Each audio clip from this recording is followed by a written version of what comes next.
Assalamualaikum warahmatullahi wabarakatuh. Waalaikumsalam warahmatullahi wabarakatuh. Selamat siang Pak Rakil, bagaimana kabarnya hari ini? Selamat siang juga Bu Mun. Alhamdulillah siang ini tetap semangat dan dalam keadaan sehat. Alhamdulillah.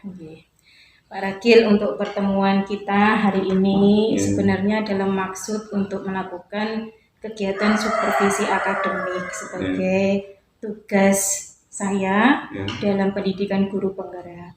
Nah, untuk melakukan tugas supervisi tersebut, saya perlu nantinya melakukan observasi di kelas. Nah, ini Pak Rakil apakah bersedia saya observasi di kelas Pak Rakil? Insya Allah bersedia dengan senang hati Bu. Terima kasih. Nah, untuk kegiatan observasi pembelajaran Pak Rakil nanti materinya apa Pak Rakil? Untuk materi yang besok ingin saya sampaikan ke peserta didik saya menggunakan materi tentang fotosintesis. Fotosintesis, Dari materi fotosintesis itu tujuan pembelajaran yang ingin dicapai apa? Ya, untuk tujuan pembelajaran yang pertama agar siswa dapat memahami proses terjadinya fotosintesis, itu yang pertama. Yang kedua, agar siswa dapat memahami pentingnya fotosintesis dalam kehidupan sehari-hari.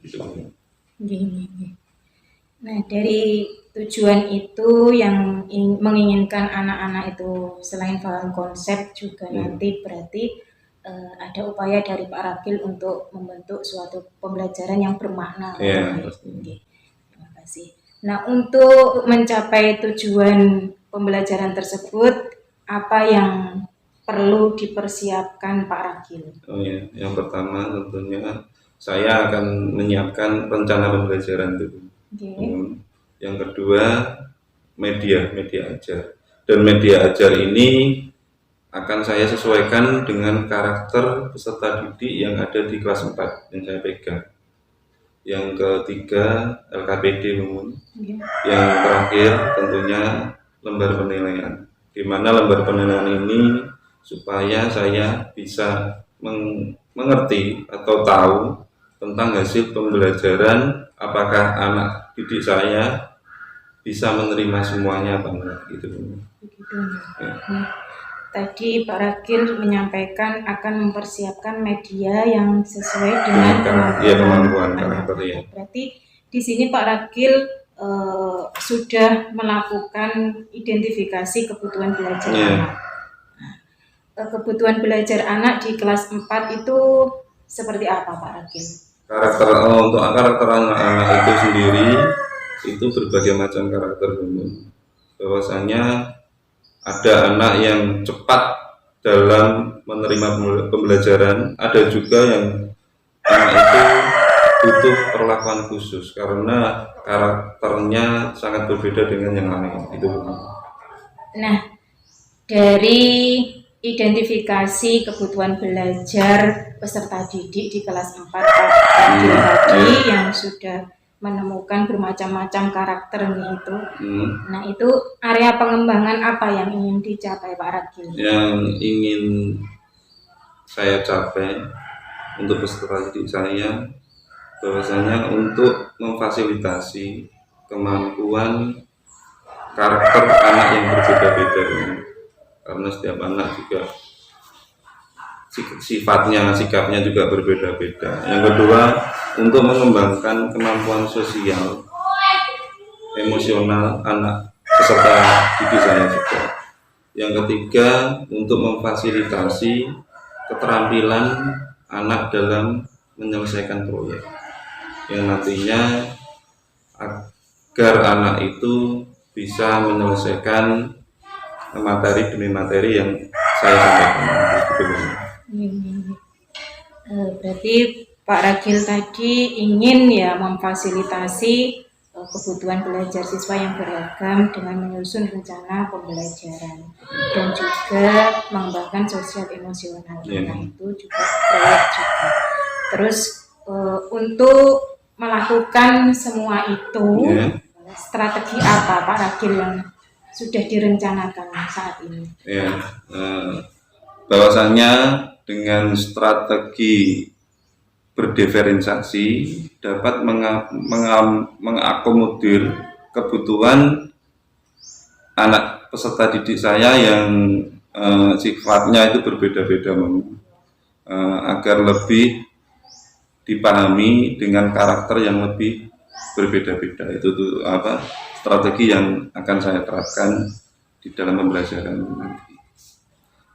Nah, dari strategi itu berarti nanti Pak Ragil ingin menyusun RPP berdiferensiasi, gitu. Nah, untuk melakukan atau menyusun RPP berdiferensiasi, hal-hal apa yang sudah ada dari dalam Pak Ragil yang bisa membantu untuk penyusunan RPP berdiferensiasi tersebut? Ya, bahwasannya untuk kemampuan saya mungkin ya belum banyak juga, tapi di bidang multimedia insya Allah saya bisa menggunakan kemampuan yang saya miliki. Yang pertama media sekarang dengan digital, berbagai macam digital seperti proyektor, menggunakan gadget, itu bisa membantu dalam strategi ini. Dan di dalam pembelajaran ini saya akan menyisipkan strategi dengan menggunakan kegiatan emosional anak itu sendiri, bahwasanya anak apakah dia itu pada waktu itu sudah siap dalam menerima pelajaran atau belum. Dengan mengetahui emosionalnya, nantinya saya akan lebih mudah dalam melaksanakan pembelajaran dengan strategi diferensiasi. Nah, baik, berarti nanti Pak Ragil mengupayakan suatu proses pembelajaran selain berdiferensiasi juga ingin mengembangkan sosial emosional anak.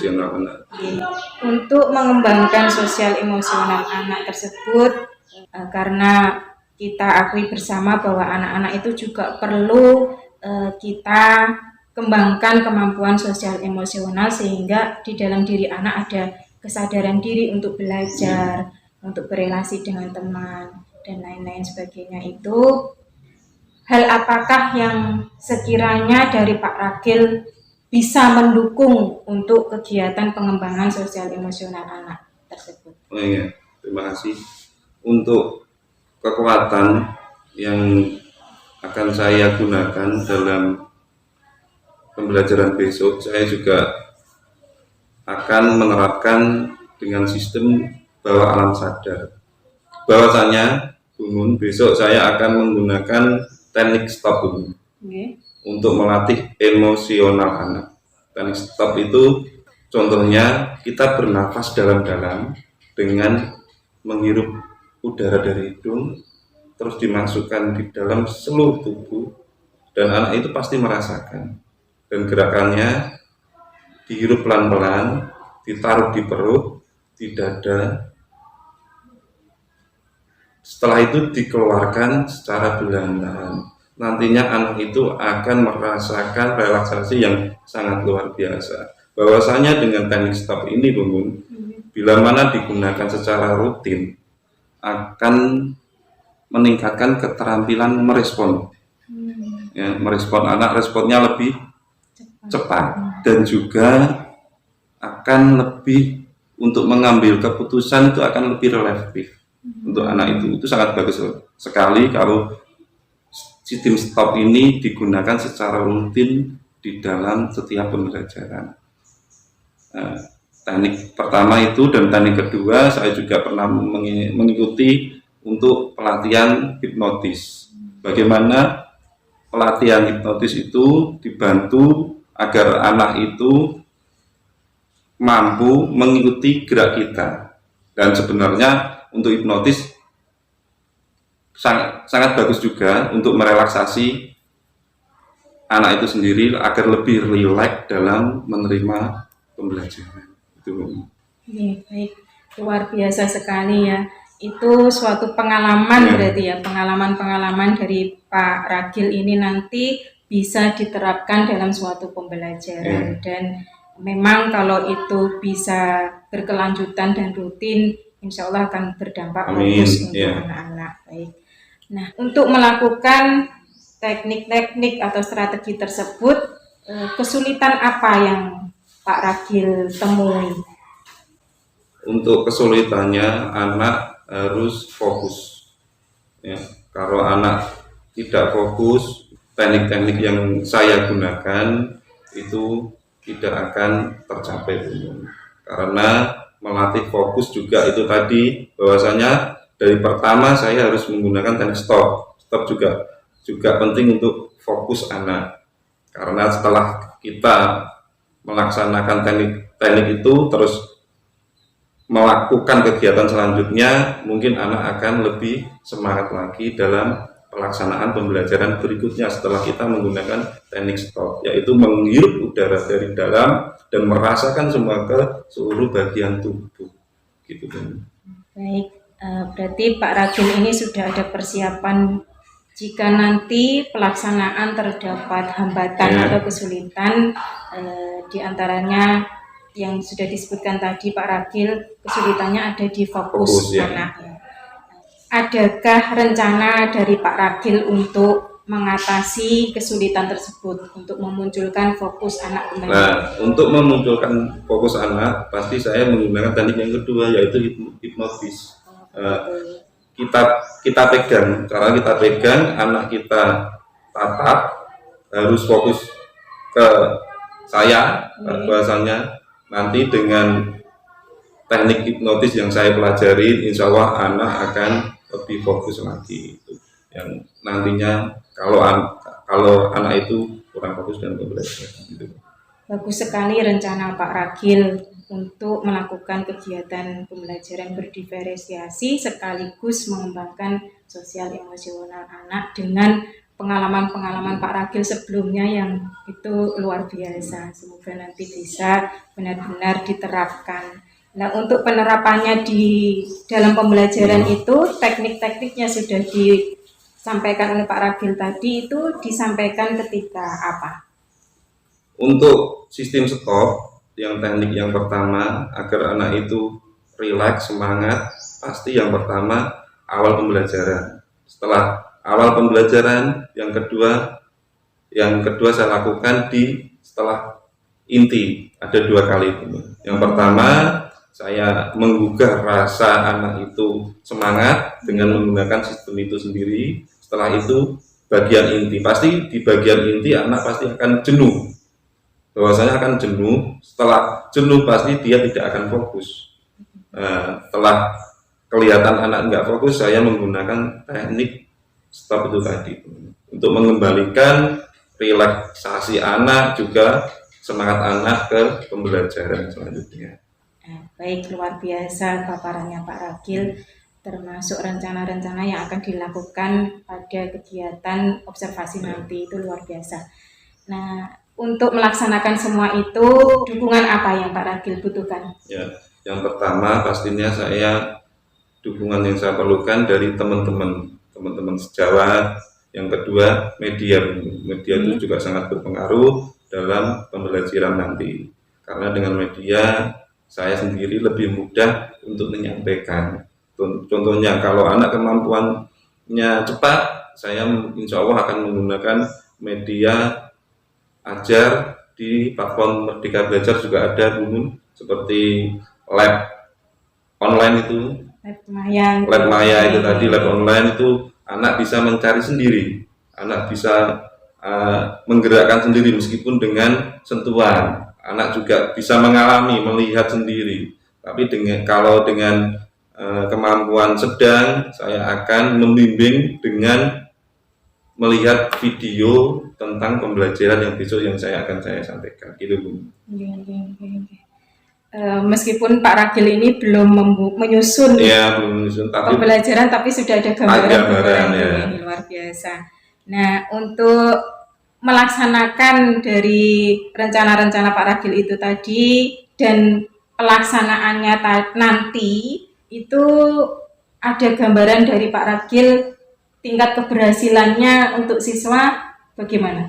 Ya, untuk gambarannya saya pasti optimis, Mumun. Nggih. Karena dengan penggunaan teknik yang saya pelajari, meskipun teknik itu jarang ya, Mumun, tapi dengan saya belajar dengan teknik itu di olahraga akan saya terapkan di pembelajaran ini, karena di setiap teknik yang diperagakan oleh guru saya dulu untuk menyerap materi atau menyerap latihan itu lebih cepat. Ya, insya Allah mungkin 99% anak akan lebih berhasil dengan teknik yang saya sampaikan nanti. Luar biasa. Pak Ragil optimisnya luar biasa. 99% keberhasilan itu ada di kemampuan anak atau di tingkat apanya? Di kemampuannya. Emosionalnya juga terbangun, berbagai aspek insya Allah akan terbangun dengan kreativitas, dengan pengerjaan proyek mungkin anak lebih cepat dalam tanggap lah, lebih cepat merespon itu tadi, dengan teknik itu dapat mengambil keputusan juga lebih cepat gitu tadi. Nah, untuk melaksanakan semua rencana itu Pak Ragil perlu membuat RPP berdiferensiasi. Dalam penyusunan RPP berdiferensiasi dan pengembangan sosial emosional itu dukungan apa yang Pak Ragil butuhkan? Pastinya untuk menyusun RPP diferensiasi, dukungan yang perlu saya pakai yang pertama pasti dengan teman sejawat, contohnya Bu Mun yang udah tahu, yang udah paham ya, saya pasti minta masukan-masukan biar pembelajaran nanti waktu di kelas lebih bagus atau lebih mengena, bermakna terhadap peserta didik saya. Dan dukungan yang kedua mungkin pasti internet, media itu tadi, proyektor, laptop, Android, yang kemampuan itu ya insya Allah saya juga sudah bisa menggunakan semua. Nantinya pada waktu pembelajaran saya akan menggunakan dengan maksimal. Rencana yang sudah disampaikan Pak Ragil tadi luar biasa dan saya penasaran nanti pelaksanaannya seperti apa. Dari tadi yang diperlukan Pak Ragil salah satunya adalah membutuhkan kolaborasi antara kita ya. Jadi kita perlu nanti kolaborasi untuk menyusun RPP berdiferensiasi. Nah, rencananya itu kapan Pak Ragil? Lebih cepat lebih baik besok ya, Bu. Lebih cepat lebih enak nanti. Baik. Berarti kita besok ada pertemuan untuk menyusun RPP.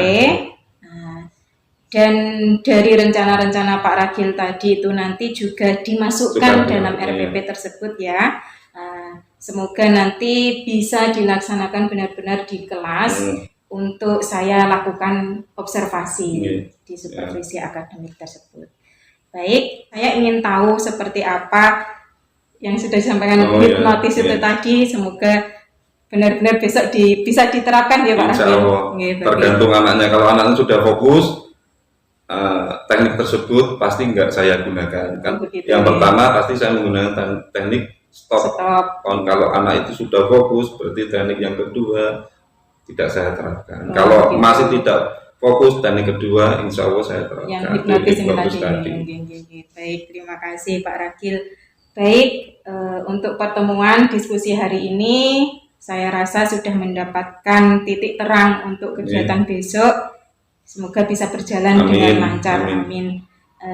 Saya ucapkan terima kasih banyak untuk Pak Ragil. Saya juga terima kasih kepada Bu Mun, ilmunya yang sering dibagikan ke teman-teman, nggak pelit ilmu, bahwasanya guru itu lebih banyak memberi. Untuk saya itu guru banyak memberi, jangan sebaliknya menerima. Bahwasanya memberi itu memberi ilmu semua. Semoga ilmu-ilmu yang diberikan Bu Mun kepada teman-teman bermanfaat. Amin, amin. Terima kasih.